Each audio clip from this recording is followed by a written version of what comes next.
News Maharashtra K9 आवाज जनतेचा।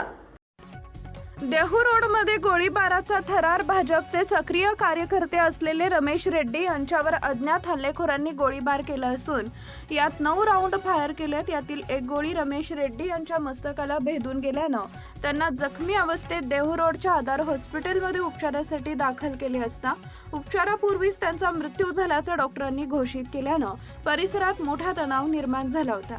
तर रमेश रेड्डीचे नातेवाईक मित्र परिवारानं हॉस्पिटलमध्ये आक्रोश करत जुना पुणे मुंबई महामार्ग जाम करण्याचा प्रयत्न केला, पण देहू रोड पोलिसांच्या हस्तक्षेपानंतर रमेश रेड्डीचा मृतदेह पिंपरी चिंचवडच्या यशवंतराव चव्हाण रुग्णालयात हलवण्यात आलाय।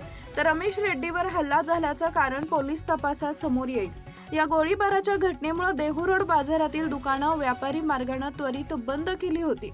या घटनेनंतर परिसरात पोलीस बंदोबस्त वाढवण्यात आलाय। प्रतिनिधी व संपादक डॉक्टर रामदास भाऊ ताटे।